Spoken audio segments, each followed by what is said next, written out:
Oi, gente! Oi, turma 81, tudo bom com vocês? Aqui é a Rafaela, professora de Geografia, e na aula de hoje nós vamos dar continuidade aos nossos estudos do capítulo 3. Esse conteúdo vocês podem encontrar nas páginas 8 e 9 da apostila de vocês. Como vocês já sabem, né, o tema do capítulo 3 é América Latina. Na última aula, nós demos um panorama geral sobre o quadro natural da América Latina, certo? Falamos um pouco sobre o clima, demos uma pincelada ali no relevo, falamos sobre a presença do Cordilheira dos Andes, mas hoje nós vamos nos focar, nos dedicar a entender o clima e a vegetação na América Latina. Certo? O clima, gente, de qualquer região do mundo vai depender de diversos fatores que vão estar agindo, né? Na verdade, vão estar interagindo entre si. Nós podemos pontuar, dentre esses fatores, a latitude, a altitude, o relevo, correntes de ar, correntes marítimas. Aqui na América Latina, as temperaturas elas vão ser maiores, mais elevadas nas áreas próximas ao Equador, certo? E as temperaturas elas vão diminuindo quando a gente vai caminhando em direção, né, ao Polo Sul. Ou seja, áreas próximas ao Equador vão ter temperaturas mais elevadas e quanto maior for a latitude, conforme nós formos nos afastando da linha do Equador, a temperatura vai diminuindo, certo? Tanto que a região conhecida como Cone Sul, que é a parte sul da América Latina, né, aquela parte do mapa que dá aquela afunilada, por isso que a gente chama de cone, né? Ela é conhecida por ser uma região onde os verões são amenos, tem temperaturas agradáveis. Enquanto isso, nós temos invernos muito frios, invernos rigorosos, invernos com temperaturas baixas, certo? O relevo da Cordilheira dos Andes, né, aquela cordilheira que nós já mencionamos na última aula, que é importantíssima na América Latina, ela conduz regiões de clima frio. Ou seja, é comum que haja uma queda brusca na temperatura com a chegada da frente fria, certo? Além disso, é importante que a gente destaque, né, a presença de desertos, como por exemplo o deserto do Atacama, né, entre Chile e Peru, e o deserto da Patagônia, no sul da Argentina. Quando a gente fala do deserto da Patagônia, a gente vê que ele é o maior deserto das Américas. Ele se localiza, né, ao sul da Argentina, sendo limitado, né, tendo limite com o Oceano Atlântico e pela Cordilheira dos Andes. Esse deserto, né, o deserto da Patagônia, ele vai ter um clima bastante variado, né? E ele passou a ter uma importância econômica no século XIX. Por quê? Porque no século XIX foram descobertas jazidas de ferro e jazidas de petróleo na região. O deserto da Patagônia possui uma população reduzida, ou seja, tem poucas pessoas que moram lá, e essa população ela trabalha na agricultura e na pecuária. Já quando a gente fala do deserto do Atacama, né, localizado no norte do Chile até a fronteira do Peru, ele é o deserto mais alto, né, mais elevado e mais árido do mundo, mais seco. Na região do deserto do Atacama chove muito pouco, chover lá é um evento raríssimo, certo? E isso tem uma relação direta com as correntes marítimas do Oceano Pacífico, que não conseguem chegar, né, não conseguem trazer essa umidade para a região do deserto. As temperaturas, né, no deserto do Atacama, elas variam entre 0 graus à noite e 40 graus durante o dia. O nome disso, gente, é amplitude térmica. Quando a gente tem essa variação de temperatura muito elevada ao longo de um determinado período de tempo, aqui nós estamos falando de um dia, no caso, a gente tem uma alta amplitude térmica. E os desertos, eles se configuram como a região do planeta que tem a maior amplitude térmica do mundo, tá? Exatamente por causa da composição do seu solo. Na área do deserto do Atacama, existem, né, poucas vilas ali na região. A mais conhecida é São Pedro do Atacama, que tem 3.500 habitantes e está a 2.400 metros de altitude.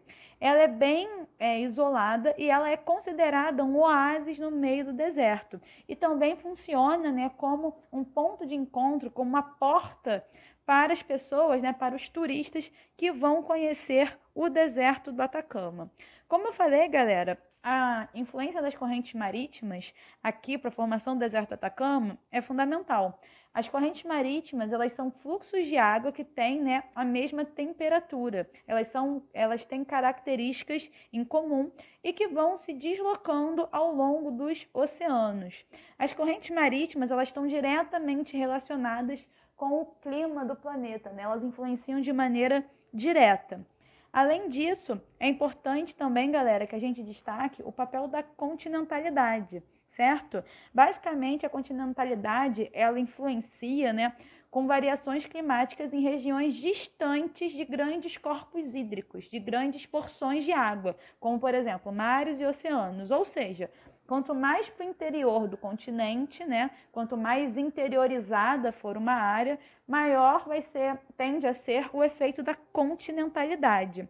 Essa distância, inclusive, né, influencia a temperatura no ar. Por que isso acontece? Porque a água, ela tem a capacidade de absorver 5 vezes mais calor para aumentar sua temperatura e igualar com o solo. Então, quanto mais próxima de grandes corpos hídricos, de grandes massas líquidas, menores serão as variações da temperatura, ou seja, menores vão ser as amplitudes térmicas que a gente viu anteriormente. Ao mesmo tempo, né, que quanto mais distante dessas massas líquidas, menor vai ser a umidade do ar e maior vai ser a variação da temperatura. E é por isso, galera, que os climas do interior dos continentes possuem variações de temperatura maiores, né? Variações de temperatura mais intensas.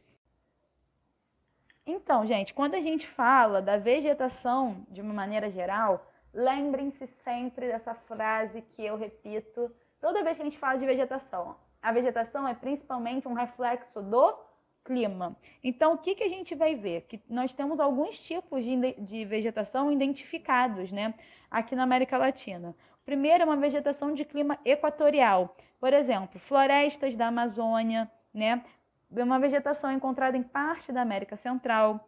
Ela vai ser caracterizada por uma vegetação densa, uma mata fechada, bem desenvolvida, que inclusive dificulta a travessia da luz solar por essa vegetação, exatamente por essa densidade, né, por ter muita vegetação. Já a vegetação de clima tropical, ela aparece, né, em áreas da América Central, no norte e no centro da América do Sul. Nas áreas de maior umidade, a vegetação vai ser de florestas e na região de menor umidade, nós vamos ter as savanas. Essas savanas, elas são caracterizadas, né, com árvores de um porte menor, são árvores mais baixinhas, né, não tão desenvolvidas assim, arbustos de uma vegetação rasteira, como, por exemplo, o cerrado brasileiro, o nosso cerrado. Já a vegetação de clima temperado, nós podemos destacar as florestas temperadas, os pampas na Argentina, no Uruguai, no sul do Brasil. Além disso, né, temos matas de pinheiros associadas a outras espécies de vegetação. O pampa, ele possui uma vegetação bem rasteira, que é excelente para pastagem, excelente para você poder desenvolver atividades relacionadas à pecuária, tá? A vegetação de clima frio, ela aparece no sul da Argentina e do Chile, né? Lá com latitudes mais elevadas. É uma floresta, né, com árvores e plantas com folhas de grande dureza e agudez nas pontas, ou seja, bem pontuda, com uma folha em forma de agulha. Já a vegetação de altas montanhas vai estar ligada, né, com a questão da altitude e vai ocorrer na Cordilheira dos Andes. A vegetação é variada porque na altitude a temperatura é baixa e há uma redução de chuvas. Já a vegetação de clima desértico, né, por exemplo, encontrada no deserto do Atacama, vão ser plantas e arbustos que se adaptam ao clima seco e resistem essa questão do deserto. Um exemplo disso são as xerófilas, tá? Que são plantas que têm raízes que conseguem retirar a água do solo. Os cactos do deserto são plantas xerófilas, que são exatamente adaptadas a um clima muito seco e quente. Tá bom, galera? Para a gente poder fixar os conteúdos vistos na aula de hoje, nós vamos fazer os exercícios diversos número 3, questões do 11 a 30, e temos também nossa atividade devolutiva número 2. O que eu quero que vocês façam? Vocês devem explicar o papel das correntes marítimas na formação de desertos. O mínimo para essa explicação é de 20 linhas, tá bom? Caprichem. A gente fica por aqui. Um beijo, se cuidem, até a próxima. Tchau, tchau!